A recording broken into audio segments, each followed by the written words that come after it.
ସର୍ବପ୍ରଥମେ ମୁଁ ଏଲୋହିମ୍ ପରମେଶ୍ୱରଙ୍କୁ ଧନ୍ୟବାଦ ଦେଉଅଛି ଯେ ସେ ଆମ୍ଭମାନଙ୍କୁ ନୂତନ ଜେରୁସାଲେମ ଦିବସ ପାଳନ କରିବାକୁ ଅନୁମତି ଦେଲେ। ତେଣୁକରି ଆସନ୍ତୁ ଆମ୍ଭେମାନେ ସ୍ୱର୍ଗୀୟ ମାତା ଏବଂ ସ୍ୱର୍ଗୀୟ ସନ୍ତାନ ଶୀର୍ଷକ ଉପଦେଶ ସହିତ ପରମେଶ୍ୱରଙ୍କ ବାକ୍ୟର ଅଧ୍ୟୟନ କରିବା। ପରମେଶ୍ୱର ସମସ୍ତ ମାନବ ଜାତିଙ୍କୁ ସ୍ୱର୍ଗର ବ୍ୟବସ୍ଥା ଶିଖାଇବାକୁ ଏବଂ ମାର୍ଗଦର୍ଶନ କରିବାକୁ ଚାହାନ୍ତି। ସେଥିପାଇଁ ସେ ପୃଥିବୀରେ ସ୍ୱର୍ଗର ପ୍ରତିରୂପ ଓ ଛାୟା ଭାବରେ ବ୍ୟବସ୍ଥାଗୁଡ଼ିକୁ ସ୍ଥାପନ କରିଥିଲେ।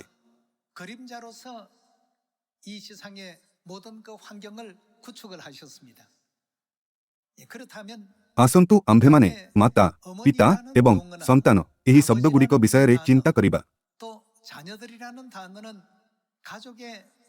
କ'ଣ ସେଗୁଡ଼ିକ ପରିବାରର ସଦସ୍ୟଙ୍କ ପାଇଁ ବ୍ୟବହୃତ ହୁଏ ନାହିଁ କି? ସେଥିପାଇଁ ପରମେଶ୍ୱର 2000 ବର୍ଷ ପୂର୍ବେ ଯୀଶୁଙ୍କ ନାମରେ ଏହି ପୃଥିବୀକୁ ଆସିଲେ ଏବଂ ଆମ୍ଭମାନଙ୍କୁ ପିତା ପରମେଶ୍ୱରଙ୍କ ବିଷୟରେ ସତ୍ୟ ଶିକ୍ଷା ଦେଲେ।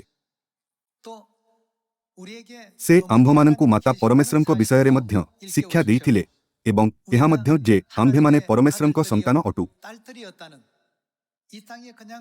ପରମେଶ୍ୱର ଆମ୍ଭମାନଙ୍କୁ ଶିକ୍ଷା ଦେଇଅଛନ୍ତି ଯେ ଆମ୍ଭେମାନେ କେବଳ ଏହି ପୃଥିବୀରେ ଶୋଇବା ଏବଂ ଖାଇବା ଲୋକମାନଙ୍କ ପରି ନୁହେଁ, ବରଂ ସ୍ୱର୍ଗରୁ ଆସିଥିବା ସ୍ୱର୍ଗଦୂତ ଅଟନ୍ତି।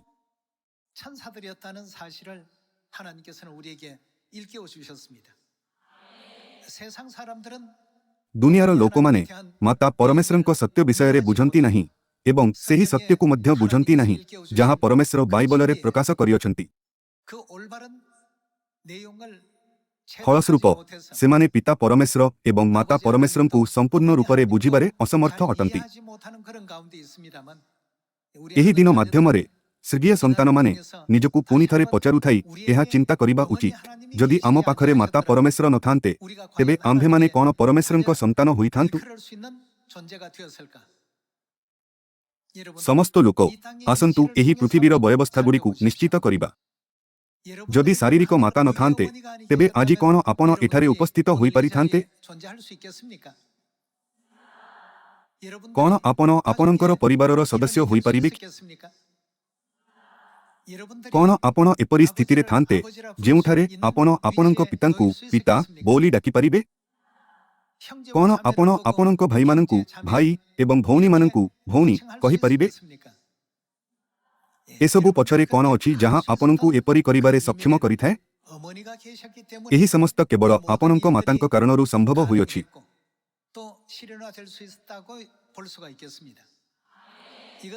ଆତ୍ମିକ ଦୃଷ୍ଟିକୋଣରୁ ମଧ୍ୟ ଏହା ସତ୍ୟ ଅଟେ। ଆତ୍ମିକ ଦୁନିଆରେ ମଧ୍ୟ ଯଦି ଆମ୍ଭମାନଙ୍କ ପାଖରେ ସ୍ୱର୍ଗୀୟ ମାତା ନଥାନ୍ତେ ତେବେ କ'ଣ ଆମ୍ଭେମାନେ ଜୀବନ ପାଇପାରିବା? ଯଦି ଆମ୍ଭମାନଙ୍କ ପାଖରେ ସ୍ୱର୍ଗୀୟ ମାତା ନଥାନ୍ତେ ତେବେ କ'ଣ ଆମ୍ଭେମାନେ ପରମେଶ୍ୱରଙ୍କୁ ପିତା ବୋଲି କହିପାରିଥାନ୍ତେ? କ'ଣ ଆମ୍ଭେମାନେ ଆମ୍ଭମାନଙ୍କ ଭାଇମାନଙ୍କୁ ଭାଇ ଏବଂ ଭଉଣୀମାନଙ୍କୁ ଭଉଣୀ କହିପାରିବା? ଏସବୁ ପଛରେ ସବୁଠାରୁ ଗୁରୁତ୍ୱପୂର୍ଣ୍ଣ କିଏ ଅଟନ୍ତି? ସେ ହେଉଛନ୍ତି ମାତା। ଏକବିଂଶ ଶତାବ୍ଦୀରେ ଅନେକ ବୈଜ୍ଞାନିକମାନେ ଜୀବନ ଉପରେ ଗବେଷଣା କରିବା ଆରମ୍ଭ କରିଥିଲେ। ସେମାନେ ପଚାରିଲେ କେଉଁ ତନ୍ତ୍ର ଦ୍ୱାରା ଏବଂ କେଉଁ ମାର୍ଗରେ ସନ୍ତାନମାନଙ୍କୁ ଜୀବନ ଦିଆଯାଇଥାଏ।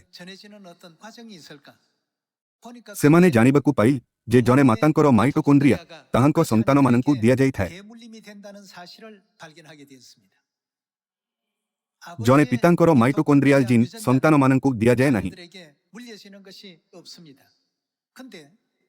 ବାୟୋଟେକ୍ନୋଲୋଜିଷ୍ଟମାନେ ଆବିଷ୍କାର କଲେ ଯେ ଯେତେବେଳେ ମାତାଙ୍କର ମାଇଟୋକଣ୍ଡ୍ରିଆଲ ଆନୁବଂଶିକ ଜୀବନକାରକ ସନ୍ତାନମାନଙ୍କୁ ଦିଆଯାଏ ସେତେବେଳେ ସେମାନଙ୍କୁ ଜୀବନ ପ୍ରାପ୍ତ ହୋଇଥାଏ ଏବଂ ସେମାନେ ଜୀବିତ ପ୍ରାଣୀ ହୋଇଯାନ୍ତି।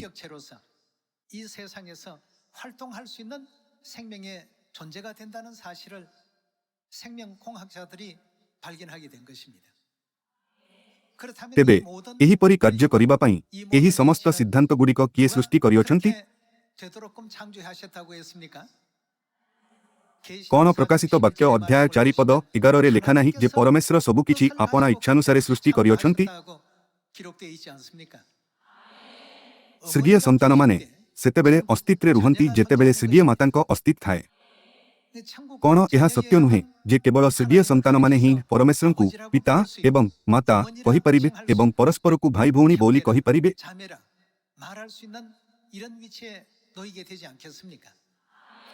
ତେଣୁକରି ଆଜି ମୋତେ ଏବଂ ଆପଣଙ୍କୁ ଏହା ଉପରେ ଅଧିକ ଗଭୀରତାର ସହିତ ବିଚାର କରିବା ଉଚିତ ଯେ ସ୍ୱର୍ଗୀୟ ସନ୍ତାନ କିଏ ଅଟନ୍ତି, ଅର୍ଥାତ୍ ପରମେଶ୍ୱରଙ୍କ ସନ୍ତାନମାନେ କିଏ ଅଟନ୍ତି।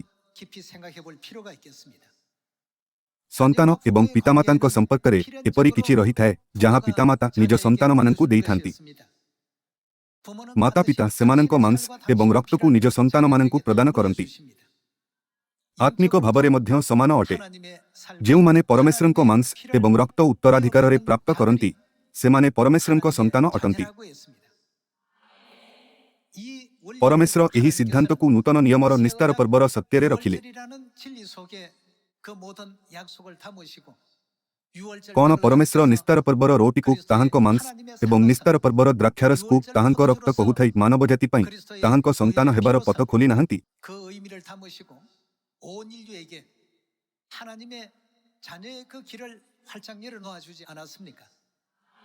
ଏହା ଲିଖିତ ଅଛି ଯେ ଯେଉଁ ଲୋକ ନିସ୍ତାର ପର୍ବର ସତ୍ୟରେ ବିଶ୍ୱାସ କରନ୍ତି ଏବଂ ଖ୍ରୀଷ୍ଟ ଆନ୍ ସାଙ୍ଗ ହୋଙ୍ଗ ଏବଂ ସ୍ୱର୍ଗୀୟ ମାତା ନୂତନ ଜେରୁସାଲେମକୁ ସ୍ୱୀକାର କରନ୍ତି, ଯେଉଁମାନେ ଆମ୍ଭମାନଙ୍କ ପାଇଁ ନୂତନ ନିୟମର ନିସ୍ତାର ପର୍ବ ଘୋଷଣା କରିଛନ୍ତି, ସେମାନଙ୍କୁ ସ୍ୱର୍ଗରାଜ୍ୟର ସନ୍ତାନ ହେବାର ଅଧିକାର ଦିଆଯିବ, ହଁ ନା?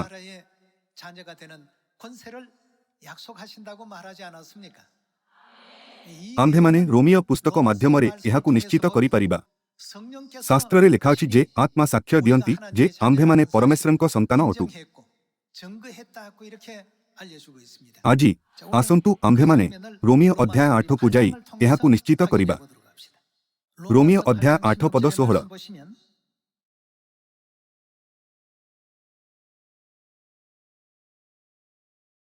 ଆତ୍ମା ସ୍ୱୟଂ ଆମ୍ଭମାନଙ୍କ ଆତ୍ମା ସହିତ ସାକ୍ଷ୍ୟ ପ୍ରଦାନ କରନ୍ତି। ଆତ୍ମା ଆମ୍ଭମାନଙ୍କର ଆତ୍ମାକୁ କଣ ସାକ୍ଷ୍ୟ ଦିଅନ୍ତି? ଆମ୍ଭେମାନେ ଈଶ୍ୱରଙ୍କ ସନ୍ତାନ ବୋଲି ସେହି ଆତ୍ମା ସ୍ୱୟଂ ଆମ୍ଭମାନଙ୍କ ଆତ୍ମା ସହିତ ସାକ୍ଷ୍ୟ ପ୍ରଦାନ କରନ୍ତି। ତେବେ ଆତ୍ମା ଏହା କିପରି ଜାଣନ୍ତି ଯେ ଆମ୍ଭେମାନେ ପରମେଶ୍ୱରଙ୍କ ସନ୍ତାନ ଅଟନ୍ତି? ଯେହେତୁ ପରମେଶ୍ୱରଙ୍କ ମାଂସ ଓ ରକ୍ତ ଆମ୍ଭମାନଙ୍କ ଅନ୍ତରରେ ଅଛି, ତେବେ କଣ ଏହା ସାକ୍ଷ୍ୟ ଦିଅନ୍ତି ନାହିଁ ଯେ ଆମ୍ଭେମାନେ ପରମେଶ୍ୱରଙ୍କ ସନ୍ତାନ ଅଟନ୍ତି? ଅନ୍ୟ ଅର୍ଥରେ ନୂତନ ନିୟମର ନିସ୍ତାର ପର୍ବର ରୋଟି ଏବଂ ଦ୍ରାକ୍ଷାରସ ମାଧ୍ୟମରେ ଏବଂ ପିତା ପରମେଶ୍ୱର ଏବଂ ମାତା ପରମେଶ୍ୱରଙ୍କଠାରେ ଆମ୍ଭମାନଙ୍କ ବିଶ୍ୱାସ ଦ୍ୱାରା ଆତ୍ମା ଏହା ସାକ୍ଷୀ ଦେଇଥାଏ ଯେ ଆମ୍ଭେମାନେ ପରମେଶ୍ୱରଙ୍କ ସନ୍ତାନ ଅଟୁ।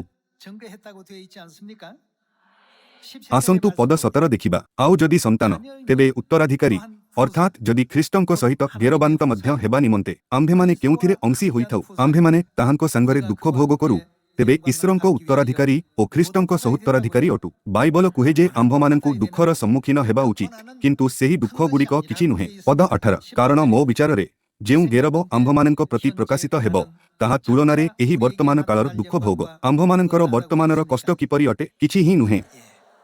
ସେଗୁଡ଼ିକ କେବଳ ତୁଳନାତ୍ମକ ନୁହେଁ,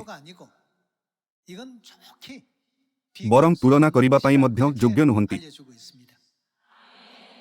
ତଥାପି ଆସନ୍ତୁ ଆମ୍ଭେମାନେ ସେହି ମାର୍ଗ ବିଷୟରେ ଚିନ୍ତା କରିବା ଯେଉଁ ମାର୍ଗରେ ପିତା ଏବଂ ମାତା ଚାଲିଛନ୍ତି। ଯେପରି ସେ ଆମ୍ଭମାନଙ୍କ ନିମନ୍ତେ ସରଳ ମାର୍ଗ ପ୍ରସ୍ତୁତ କରିବା ନିମନ୍ତେ କ୍ରୁଶର ଯନ୍ତ୍ରଣାଦାୟକ ମାର୍ଗରେ ଚାଲିଲେ, କଣ ଆମ୍ଭମାନଙ୍କୁ ମଧ୍ୟ ଏହିପରି ହେବା ଉଚିତ ନୁହେଁ, ଯେଉଁମାନେ ଟିକେ ଭାରି କ୍ରୁଶ ବହନ କରିପାରିବେ ଏବଂ ସେହି ଭାଇ ଓ ଭଉଣୀମାନଙ୍କ ପାଇଁ ମାର୍ଗ ଖୋଲିପାରିବେ ଯିଏ ଆମ୍ଭମାନଙ୍କ ପରେ ସିଓନକୁ ଆସିବେ? ଏହି ସମସ୍ତ ଦୃଶ୍ୟଗୁଡ଼ିକ ମାଧ୍ୟମରେ ଆତ୍ମା ଏହା ଚିହ୍ନଟ କରନ୍ତି ଯେ ପରମେଶ୍ୱରଙ୍କ ପ୍ରକୃତ ସନ୍ତାନ କିଏ ଅଟନ୍ତି ଏବଂ ସ୍ୱୀକାର କରନ୍ତି ଯେ ଆମ୍ଭେମାନେ ପରମେଶ୍ୱରଙ୍କ ସନ୍ତାନ ଅଟୁ।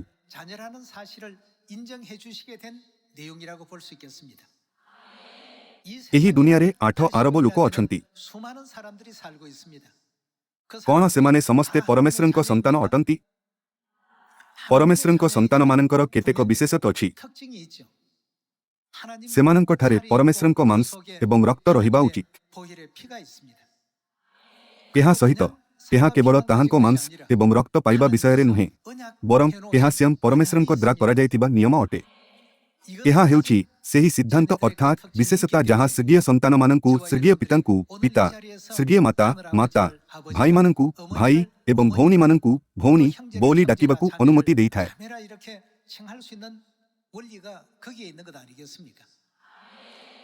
ଯଦି ଆମ୍ଭମାନଙ୍କ ପାଖରେ ମାତା ନଥାନ୍ତେ, ତେବେ ଆମ୍ଭେମାନେ କଦାପି ପରମେଶ୍ୱରଙ୍କ ସନ୍ତାନ ହୋଇପାରି ନଥାନ୍ତୁ। ଏପରି କାହିଁକି? ଯଦି ମାତା ନଥାନ୍ତେ, ତେବେ କ'ଣ ନଥାନ୍ତା? ଜୀବନ ନଥାନ୍ତା। ଯେହେତୁ ଆମ୍ଭେମାନେ ଜୀବନ ପାଇପାରିବା ନାହିଁ, ତେଣୁକରି ଆମ୍ଭେମାନେ କିପରି ପରମେଶ୍ୱରଙ୍କୁ ପିତା, ଭାଇମାନଙ୍କୁ ଭାଇ ଏବଂ ଭଉଣୀମାନଙ୍କୁ ଭଉଣୀ କହିପାରିବା? ତେଣୁକରି ଏହି ପୃଥିବୀକୁ ମାତାଙ୍କ ଆଗମନ ମାନବ ଜାତି ପାଇଁ ଅତ୍ୟନ୍ତ ଆବଶ୍ୟକ ଅଟେ।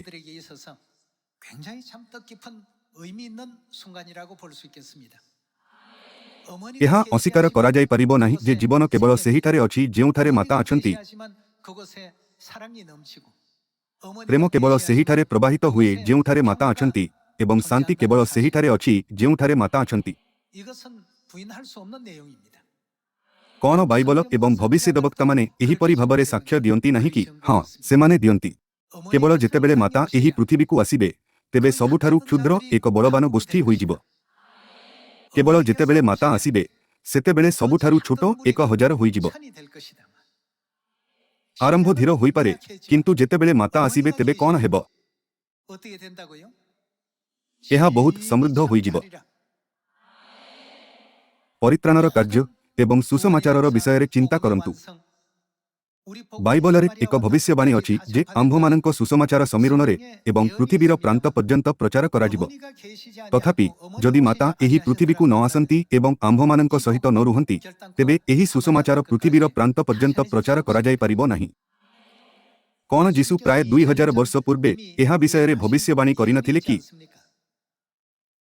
ସ୍ୱର୍ଗୀୟ ସନ୍ତାନମାନଙ୍କୁ କିଏ ସଂଗ୍ରହ କରିବେ, ଯିଏକି କୁକୁଡ଼ା ଛୁଆ ପରି ଅଟନ୍ତି? ତାହାଙ୍କ ବାକ୍ୟର ଭବିଷ୍ୟବାଣୀ ଅନୁଯାୟୀ ଯେପରି ଗୋଟିଏ କୁକୁଡ଼ା ତାହାର ପିଲାମାନଙ୍କୁ ନିଜର ଡେଣା ତଳେ ଏକତ୍ର କରିଥାଏ, ସେହିପରି ସ୍ୱର୍ଗୀୟ ମାତାଙ୍କ ସତ୍ୟ ସମୀରଣରେ ଏବଂ ପୃଥିବୀର ପ୍ରାନ୍ତ ପର୍ଯ୍ୟନ୍ତ ସୁସମାଚାରର ଆଲୋକ ପ୍ରଜ୍ୱଳିତ କରିଥାଏ। ବର୍ତ୍ତମାନ ସମଗ୍ର ଏସିଆ, ଆଫ୍ରିକା, ଓସେନିଆ, ୟୁରୋପ, ଉତ୍ତର ଆମେରିକା, ଦକ୍ଷିଣ ଆମେରିକା ଏବଂ ଏପରିକି କୋରିଆରେ ମଧ୍ୟ ସୁସମାଚାର ପ୍ରଚାର କରାଯାଉଅଛି।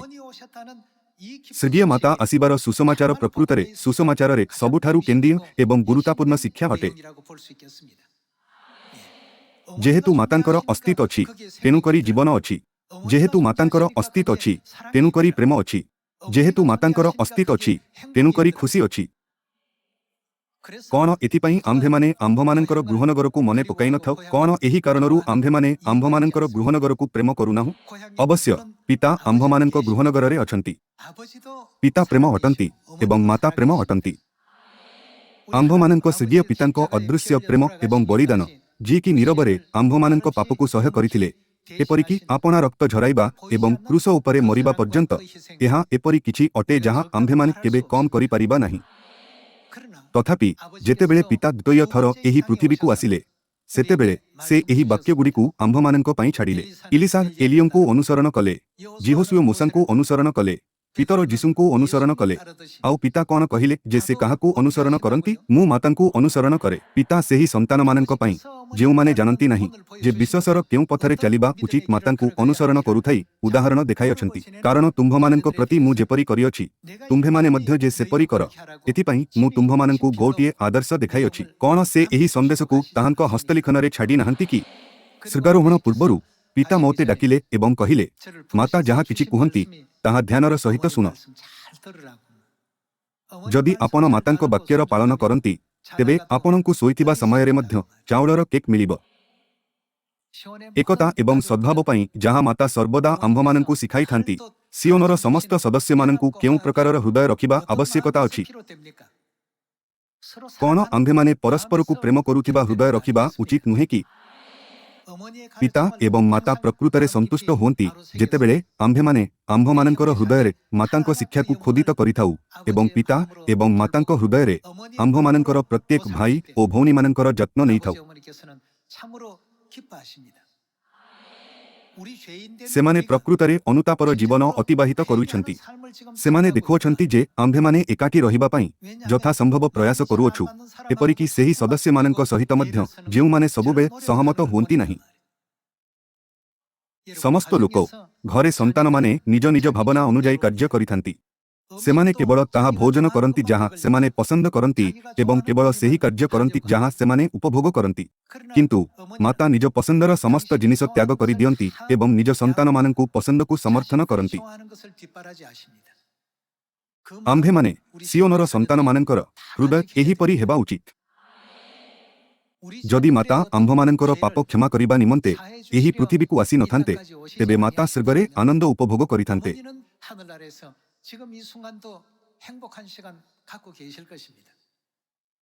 କିନ୍ତୁ ସେ ଏହି ପୃଥିବୀକୁ ଶରୀର ଧାରଣ କରି ଆସିଲେ ଏବଂ ତାହାଙ୍କ ସନ୍ତାନମାନଙ୍କର ଯତ୍ନ ନେଲେ ଏବଂ ସମର୍ଥନ କଲେ। ପରମେଶ୍ୱରଙ୍କ ବାକ୍ୟ ବୁଝିବାରେ ଅଭାବ ହେତୁ ଆମ୍ଭେମାନେ ବିଶ୍ୱାସରୁ ପଡ଼ିଯିବା କିମ୍ବା ଆତ୍ମିକ ଭାବରେ ବୃଦ୍ଧି ପାଇବାରେ ବିଫଳ ହେବାର ଚିନ୍ତାରେ ସେ ଅନେକ ଘଣ୍ଟା ନିଜ ସନ୍ତାନମାନଙ୍କ ପାଇଁ ପ୍ରାର୍ଥନା କରିବାରେ ଅତିବାହିତ କରନ୍ତି, ଯାହାଦ୍ୱାରା ତାହାଙ୍କ ଆଣ୍ଠୁ କଠୋର ହୋଇଯାଇଅଛି। ଯେଉଁମାନେ ଏହି ସମସ୍ତ ବିଷୟ ଉପରେ ବିଚାର କରନ୍ତି ଯେ ସେମାନେ ପିତା ଏବଂ ମାତାଙ୍କ ଠାରୁ କେତେ ପ୍ରେମ ପ୍ରାପ୍ତ କରୁଅଛନ୍ତି, ସେମାନେ ସିଓନର ସମସ୍ତ ସନ୍ତାନମାନଙ୍କ ସହିତ ଭାଗ କରିବା ଉଚିତ। ପରମେଶ୍ୱର ଆମ୍ଭମାନଙ୍କୁ ଆମ୍ଭମାନଙ୍କ ପାପରୁ ଓ ଆମ୍ଭମାନଙ୍କର ପାପୀ ସ୍ୱଭାବରୁ ମୁକ୍ତ କରିବା ପାଇଁ ଏହି ସୁଯୋଗ ଦେଇଅଛନ୍ତି, ଯାହାଦ୍ୱାରା ଆମ୍ଭେମାନେ ସୁନ୍ଦର ମଣି ପରି ପରସ୍ପର ଦ୍ୱାରା ପରିଷ୍କାର ହୋଇପାରିବା ଏବଂ ତାହାଙ୍କ ଚକ୍ଷୁରେ ଉଜ୍ଜ୍ୱଳ ସେଡିଏ ସନ୍ତାନମାନଙ୍କ ପରି ପୁନର୍ଜନ୍ମ ପ୍ରାପ୍ତ ହୋଇପାରିବା। କଣ ସେ ଆମ୍ଭମାନଙ୍କଠାରୁ ଏହା ଚାହୁଁନାହାନ୍ତି କି?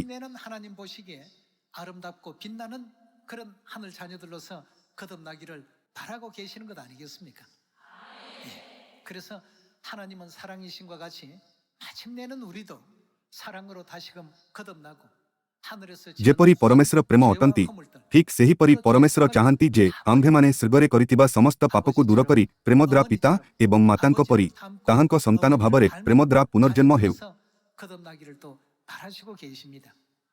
ଆଜି ଯେତେବେଳେ ନୂତନ ଜେରୁସାଲେମ ଦିବସ ପାଳନ କରାଯାଉଅଛି, ସିଓନର ସନ୍ତାନମାନେ ଆପଣା ଆଖପାଖର ପରିବେଶ ଉପରେ ବିଚାର କରିବା ପାଇଁ କିଛି ସମୟ ନେବା ଉଚିତ।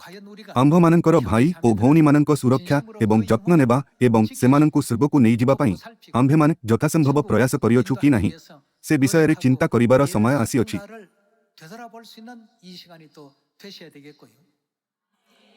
ଏହା ବ୍ୟତୀତ ଆମ୍ଭେମାନେ ଏହା ଚିନ୍ତା କରିବା ଉଚିତ ଯେ ଆମ୍ଭେମାନେ ଆମ୍ଭମାନଙ୍କର ଭାଇ ଓ ଭଉଣୀମାନଙ୍କୁ ଖୋଜିବା ପାଇଁ କେତେ ପ୍ରୟାସ କରୁଅଛୁ, ଯେଉଁମାନେ ଏପର୍ଯ୍ୟନ୍ତ ମେଷଶାଳାରେ ନାହାନ୍ତି। ଆମ୍ଭମାନଙ୍କ ପାଖରେ ସେଡିଏ ମାତା ଅଛନ୍ତି। ଯେଉଁଠାରେ ମାତା ଅଛନ୍ତି ସେଠାରେ ଅବଶ୍ୟ ପ୍ରେମ ରହିବା ଉଚିତ। ଯେଉଁଠାରେ ମାତା ଅଛନ୍ତି ସେଠାରେ ଭକ୍ତି ଏବଂ ତ୍ୟାଗ ନିଶ୍ଚୟ ରହିବା ଆବଶ୍ୟକ। ଏହା ବ୍ୟତୀତ ସେବାର କାର୍ଯ୍ୟ ମଧ୍ୟ ହେବା ଆବଶ୍ୟକ। ଯେଉଁଠାରେ ମାତା ଅଛନ୍ତି ସେଠାରେ ସେହି ଖୁସି ରହିବା ଉଚିତ ଯାହା ତାହାଙ୍କ ମାଧ୍ୟମରେ ଫୁଟିଥାଏ। କଣ ସିଓନ, ଚର୍ଚ୍ଚ ଅଫ୍ ଗାଡ୍ ଏପରି ଏକ ସ୍ଥାନ ନୁହେଁ କି ଯେଉଁଠାରେ ଏହିପରି ଘଟିଥାଏ? ଯିଶାୟ ଅଧ୍ୟାୟ 62ର ଭବିଷ୍ୟବାଣୀ ଅନୁଯାୟୀ ଆମ୍ଭମାନଙ୍କର ସମସ୍ତ ହଜିଯାଇଥିବା ଭାଇ ଓ ଭଉଣୀମାନଙ୍କୁ ଶୀଘ୍ର ଚର୍ଚ୍ଚ ଅଫ୍ ଗାଡ୍କୁ ଫେରାଇ ଆଣିବା ପାଇଁ ଆମ୍ଭମାନଙ୍କୁ କଣ କରିବା ଉଚିତ? ଆମ୍ଭମାନଙ୍କୁ ପ୍ରହରୀମାନଙ୍କ ଭୂମିକାକୁ ଅଧିକ ଦୃଢ଼ତାର ସହ ନିର୍ବାହ କରିବା ଉଚିତ ଏବଂ ସମଗ୍ର ବିଶ୍ୱରେ ଜେରୁସାଲେମର ଗୌରବକୁ ପ୍ରଚାର କରିବା ଉଚିତ। ଆମ୍ଭେମାନେ ଦିନରାତି କଣ କରିବା ଉଚିତ? ଆମ୍ଭେମାନେ ନୀରବ ରହିବା ଉଚିତ ନୁହେଁ, ବରଂ ଲୋକମାନଙ୍କୁ ଜଣାଇବା ଉଚିତ। ଆସନ୍ତୁ ଯିଶାୟ ଅଧ୍ୟାୟ 60 ପଦ 1 ଉପରେ ନଜର ପକାଇବା।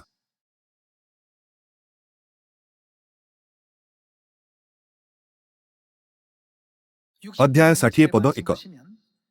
ଉଠ, ଦୀପ୍ତିମତୀ ହୁଅ, କାରଣ ତୁମ୍ଭର ଦୀପ୍ତି ଉପସ୍ଥିତ ଓ ସଦାପ୍ରଭୁଙ୍କର ପ୍ରତାପ ତୁମ୍ଭ ଉପରେ ଉଦିତ ହେଇଅଛି। କାରଣ ଦେଖ, ଅନ୍ଧକାର ପୃଥିବୀକି ଓ ଗୌର ଅନ୍ଧକାର ଗୋଷ୍ଠୀବର୍ଗଙ୍କୁ ଆଚ୍ଛନ୍ନ କରିବ, ମାତ୍ର ତୁମ୍ଭ ଉପରେ ସଦାପ୍ରଭୁ ଉଦିତ ହେବେ ଓ ତାହାଙ୍କର ପ୍ରତାପ ତୁମ୍ଭ ଉପରେ ଦେଖାଯିବ। ପୁଣି ଅନ୍ୟ ଦେଶୀୟମାନେ ତୁମ୍ଭର ଦୀପ୍ତି ନିକଟକୁ ଓ ରାଜଗଣ ତୁମ୍ଭ ଅରୁଣୋଦୟର ଆଲୁଅ ନିକଟକୁ ଆସିବେ। ପଦ 3ରେ ତୁମ୍ଭର ଦୀପ୍ତି ଜେରୁସାଲେମର ଆଲୋକକୁ ଦର୍ଶାଇଥାଏ। ଆସନ୍ତୁ ପଦ 4 ଉପରେ ନଜର ପକାଇବା। ତୁମ୍ଭେ ଅନାଇ ଚତୁର୍ଦିଗ ଦେଖ, ସେ ସମସ୍ତେ ଏକତ୍ର ହେଉଛନ୍ତି। ସେମାନେ କଣ କରନ୍ତି? सेमाने तुम्भ निकटकू आसुअछंती सेमाने एकत्रित होई जेरुसालेम सीडीए मातांको निकटकू आसंती तुम्भर पुत्रगण दूररू आसिबे दूर देशरू ओ तुम्भर कन्यागण कक्षरे अणाजिबे एही कार्य करिबा पई किछि अछि जहाँ प्रथमे करिबा उचित जेरुसालेमर ज्योति सहित आम्भेमाने कोन करिबा उचित आसंतु देखिबा जे जेतेबेले समस्त लोक ज्योति को प्रज्वलित करिबे सेतेबेले कोन हेबो आसंतु पद 8 देखिबा मेघर न्याय ओ आपना आपना भाड़ी को उन्ता कपटगणर न्याय उड़ी आसुअछंती जे एमाने किए तुम्भर पुत्रगण दूररू आसिबे ओ तुम्भर कन्यागण कक्षरे अणाजिबे मेघर न्याय ओ आपना आपना भाड़ी को उड़ंता कपटगणर न्याय उड़ी आसिबे आसंतु पद 12 को जिबा कारण जेउ देश ओ राज्य तुम्भर सेवा न करिबो ताहा विनष्ट हेबो हां सेही देशस्कल निशेष रूपे ध्वंसित हेबो जेपरी भविष्यवाणी करा जाय अछि परमेश्वर सेही समस्तंकु नष्ट करिदेबे जेउ माने जेरुसालेमकु आसिबाकु इच्छा करूनाहांती जदिओ ताहांको ज्योति आलोकित हेउछि आसंतु पद 14 देखिबा आउ जेउ माने तुम्भकु क्लेश देले सेमानंकर संतानगण नत हेई तुम्भ निकटकु आसिबे ओ जेउ माने तुम्भकु तुच्छ कले से समस्ते तुम्भ पद तळे प्रणाम करिबे आउ सेमाने तुम्भकु सदाप्रभुंकर नगरी इस्राएलर धर्मस्वरूपंकर सियोन बोली संबोधन करिबे एपरिकी जेउ दुष्ट लोकमाने स्वर्गीय मातांकु ताड़ना देले एवं बाधा उत्पन्न कले सेमाने मध्य ताहांको सम्मुखरे नत हेबे एहा लिखा अछि जेउ माने ताहांकु तुच्छ कले सेमाने ताहांको पाद तळे प्रणाम करिबे सेमाने ताहार नामकु सदाप्रभुंको नगरी इस्राएलर धर्मस्वरूप सियोन बोली कहिबे आसंतु पद 20 को जिबा तुम्भर सूर्य आउ अशस्तगत नेहिब कियबा तुम्भर चंद्र आपनाकु रहित करिब नाही कारण सदाप्रभु तुम्भर अनंत कालस्थायी ज्योतिषरूप हेबे ओ तुम्भर सुकर दिन कोन हेबो शेष हेबो स्वर्गीय मातांको पाई सुकर दिन जहार भविष्यवाणी करा जायथिला वर्तमान समाप्त हेउछि पद 21 मध्य तुम्भर लोक समस्ते धार्मिक हेबे सेमाने अनंत काल जाय देश अधिकार करिबे सेमाने आंभर गेरबार्थे आंभर रोपित शाखा ओ आंभर हस्तकृत कर्म अटंती क्षुद्र जनक कोन हेबे सेमाने सहस्र हेबो ओ सान जनक बलवान गोष्ठी हेबो आंभे सदाप्रभु जथाकाଳରେ ଏହା ଶୀଘ୍ର ଘଟାଇବା एहीपरि घटिबा पई सियोनर समस्त संतान माने समीरणरे एवं पृथ्वीर प्रांत पर्यंत स्वर्गीय माता जेरुसालेमर घरब प्रचार करिबा उचित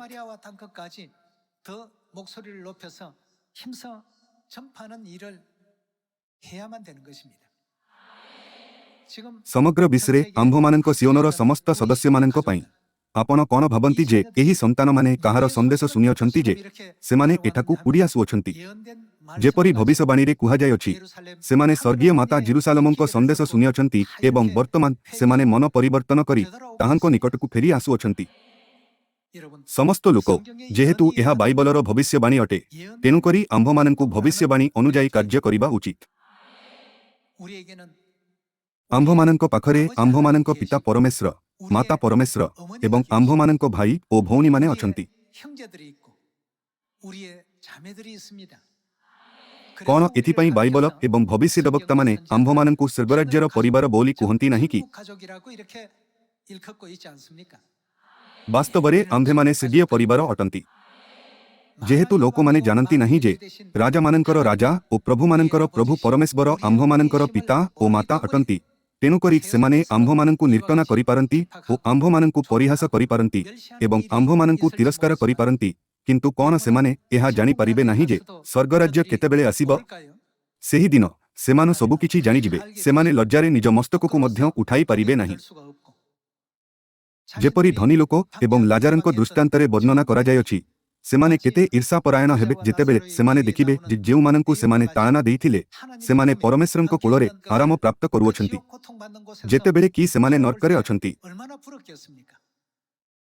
धनी व्यक्ति निश्चित भावे चिंता करिथिबे लाजार एपरी जने धन्य व्यक्ति एही पृथ्वीरे थिबा समयरे लाजार भल खाइबा किंबा भल पोशाक पिंधिबा पई असमर्थ थिले ताहांको परिस्थिति शोचनीय थिला किंतु स्वर्गीय जगतरे लाजारंकु घरबमय सिंहासन उपरे बसिथिबार देखि धनी लोक किपरि अनुभव करिथिबो जहा ताहांको पाखरे थिला ताहा ताठारु हजार गुण अधिक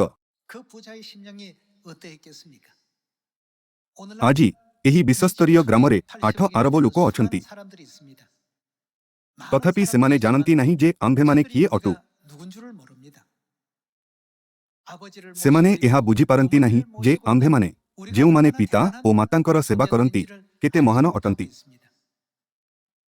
କିନ୍ତୁ ଯେଉଁଦିନ ଆମ୍ଭେମାନେ ପ୍ରକାଶିତ ବାକ୍ୟ ଅଧ୍ୟାୟ 22 ଅନୁଯାୟୀ ସ୍ୱର୍ଗକୁ ଫେରିବା, ସେତେବେଳେ ପରମେଶ୍ୱର ଆମ୍ଭମାନଙ୍କୁ କ'ଣ କରିବେ?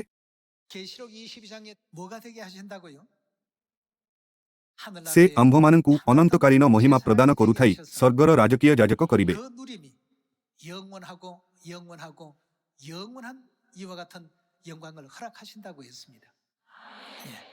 ଆସନ୍ତୁ ଆମ୍ଭେମାନେ ଯିଶାୟ ଅଧ୍ୟାୟ 62ରେ ଥିବା ଅନ୍ୟ ଏକ ପଦକୁ ଦେଖିବା। ଆସନ୍ତୁ ଆମ୍ଭେମାନେ ଯିଶାୟ ଅଧ୍ୟାୟ 62 ପଦ 6 ଉପରେ ଏକ ନଜର ପକାଇବା। ହେ ଜେରୁସାଲେମ, ଆମ୍ଭେ ତୁମ୍ଭ ପ୍ରାଚୀର ଉପରେ ପ୍ରହରୀଗଣ ନିଯୁକ୍ତ କରିଅଛୁ, ସେମାନେ ଦିନ କି ରାତି କଦାଚ ନୀରବ ନୋହିବେ। ହେ ସଦାପ୍ରଭୁଙ୍କୁ ସ୍ମରଣ କରାଇବା ଲୋକମାନେ, ସେ ଯେପର୍ଯ୍ୟନ୍ତ ଜେରୁସାଲେମକୁ ସ୍ଥାପନ ନ କରନ୍ତି ଓ ପୃଥିବୀ ମଧ୍ୟରେ ତାହାକୁ ପ୍ରଶଂସାର ପାତ୍ର ନ କରନ୍ତି, ସେ କ'ଣ କରିବେ? ସେ ପର୍ଯ୍ୟନ୍ତ ତୁମ୍ଭେମାନେ ବିଶ୍ରାମ କର ନାହିଁ, କି ତାହାଙ୍କୁ ବିଶ୍ରାମ କରିବାକୁ ଦିଅ ନାହିଁ। ସଂସାର ଦ୍ୱାରା ତାହାଙ୍କୁ ପ୍ରଶଂସା କରିବା କାହାର ଇଚ୍ଛା ଅଟେ?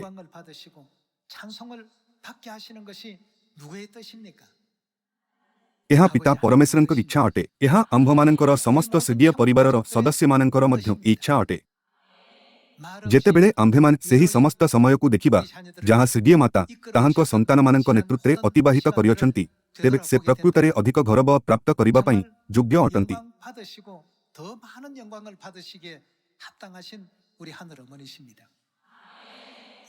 ଆମ୍ଭେମାନେ ସନ୍ତାନମାନଙ୍କ ପରି ଶେଷ ପର୍ଯ୍ୟନ୍ତ ମାତାଙ୍କର ମାର୍ଗକୁ ଅନୁସରଣ କରିବା ଉଚିତ।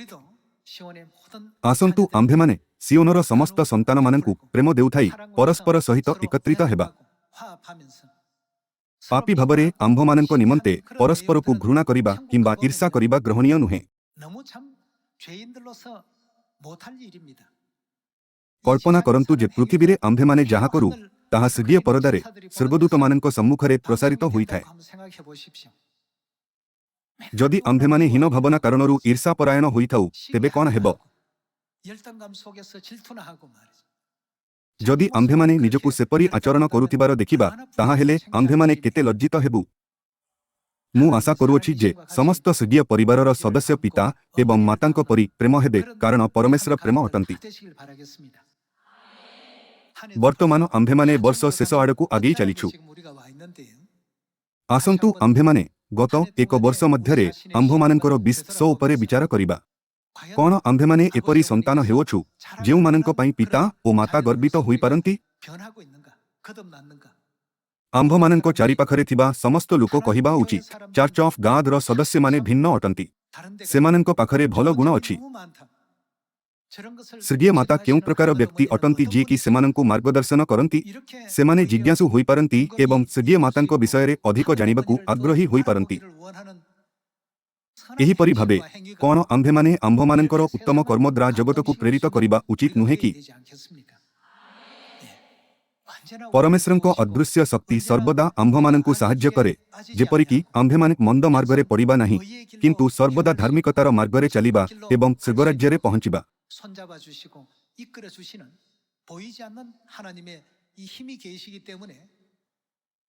ସେଥିପାଇଁ ଯେହେତୁ ସମଗ୍ର ବିଶ୍ୱରେ ଅନେକ ଚର୍ଚ୍ଚ ଅଛି, ତଥାପି ଆମ୍ଭେମାନେ ପ୍ରତ୍ୟେକ ଦେଶ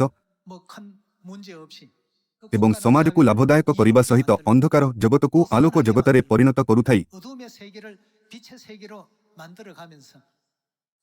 ସେହି ସତ୍ୟକୁ ପ୍ରଦାନ କରୁଅଛୁ ଯାହା ପିତା ଏବଂ ମାତା ଇଚ୍ଛା କରନ୍ତି। ମୁଁ ପ୍ରାର୍ଥନା କରୁଅଛି ଯେ ଆମ୍ଭେମାନେ ଶୀଘ୍ର ଗୌରବମୟ ସମାଚାର ଶୁଣିବା ଯେ ପୃଥିବୀର ପ୍ରାନ୍ତ ପର୍ଯ୍ୟନ୍ତ ଯେ ସୁସମାଚାର ପ୍ରଚାର ସମ୍ପୂର୍ଣ୍ଣ କରାଯାଇଅଛି।